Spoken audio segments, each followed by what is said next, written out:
कभी ऐसा हुआ है कि कोई नई आदत बनाने की कोशिश की हो, बड़े जोशो खरोश से, कुछ दिन चली भी, और फिर अचानक सब कुछ वैसा ही हो गया जैसा पहले था? अगर ऐसा है तो आज हम इसी मसले की जड़ तक पहुंचने वाले हैं। यही तो सवाल है कि आखिर पुरानी आदतें वापस आ क्यों जाती हैं। इतनी मेहनत, इतनी कोशिश, सबके बावजूद हम खुद को वहीं पाते हैं जहां से सफर शुरू किया था। आखिर इसके पीछे वजह क्या है? अच्छा, इस पूरी बात को ना एक छोटी सी कहानी से समझते हैं। ये कहानी बिल्कुल वाज़ेह कर देगी कि असल में गड़बड़ कहाँ होती है और मसला कैसे एक छोटी सी बात से बड़ा बन जाता है। तो मिले राशिद से। राशिद ने पक्का इरादा किया कि अब से रोज पढ़ाई करनी है, और कमाल ये कि इसने शुरू भी कर दिया। 1 दिन, 2 दिन, 3 दिन वो मुसलसल अपने बनाए हुए मामूल पर चलता रहा। और जब कुछ दिन ऐसा चलता रहा ना, तो राशिद को बड़ी जबरदस्त फीलिंग आई। उसे लगा कि बस अब वो बदल गया है, उसने खुद को काबू कर लिया है, वो एक नया, एक बेहतर इंसान है। बिल्कुल एक फातेह की तरह महसूस हो रहा था उसे। मगर फिर एक दिन ऐसा आया जब वो नहीं पढ़ सका। वजह कोई भी हो सकती है, शायद थकावट थी या कोई अचानक काम आ गया। बात सिर्फ इतनी थी कि बस सिर्फ एक दिन का नागा हो गया।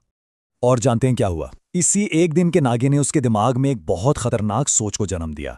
एक आवाज आई अंदर से, देखा मैं फिर वही का वही हूं, मैं तो बदल ही नहीं सकता। एक दिन के वक्फे को उसने अपनी पूरी शख्सियत की नाकामी मान लिया।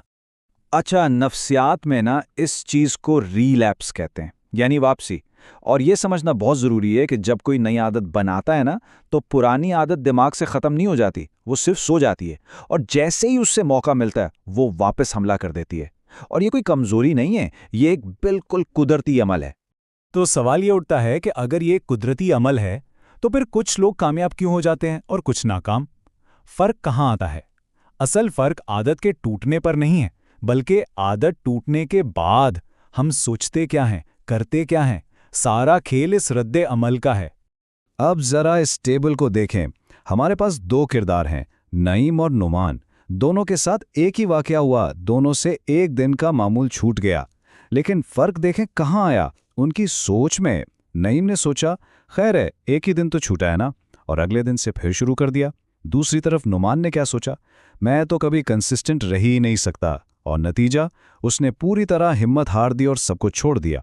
नुमान के साथ जो हुआ ना, वो एक मनफी सोच का चक्कर था। पहला स्टेप, एक दिन का नागा हुआ। दूसरा स्टेप, इस एक दिन की वजह से खुद को कमज़ोर और नाकारा समझ लिया। और तीसरा स्टेप, मुकम्मल तौर पे छोड़ दिया। बस एक छोटी सी सोच ने उसे पूरे ट्रैक से ही उतार दिया। तो फिर इन सब बातों से हम किस नतीजे पर पहुंचे?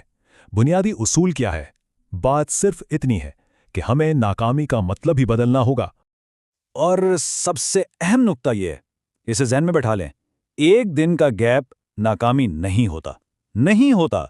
असल नाकामी ये नहीं कि कोई गिरा, असल नाकामी ये है कि कोई गिरकर वहीं पड़ा रहे और दोबारा उठने की कोशिश ही ना करे।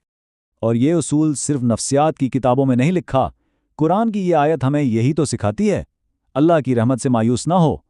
गलती करना इंसान होने का हिस्सा है, लेकिन उस गलती पर मायूस होकर बैठ जाना, ये असल मसला है। वापसी का रास्ता वो तो हमेशा खुला है। अच्छा जी, तो अब बात करते हैं कि करना क्या है। इस सारी समझ को एक एक्शन में कैसे बदलें? अगर किसी का मामूल टूटा हुआ है तो फौरी तौर पर क्या कदम उठाना चाहिए? तो आज का टास्क बहुत ही सीधा सा है। अगर कोई मामूल टूटा हुआ है, चाहे कल टूटा हो या पिछले हफ्ते, उसे आज से अभी से दोबारा शुरू करना है। बस एक शर्त है, पीछे मुड़कर नहीं देखना। ये नहीं सोचना कि हो इतने दिन बर्बाद हो गए। नहीं, सिर्फ अगला कदम लें और खुद से ये कहना है, मैंने छोड़ा नहीं था, मैंने तो बस एक पॉज लिया था। और आखिर में बस ये बात याद रखने वाली है, असल हार वो नहीं होती जब इंसान गिरता है। असल हार तब होती है जब वो गिर के खुद को हारा हुआ मान लेता है। ये वो लम्हा होता है जहां इंसान हारता नहीं, बल्कि हार को कबूल कर लेता है। सारा फर्क सिर्फ एक फैसले का है, हार मानने का या फिर से उठ खड़े होने का।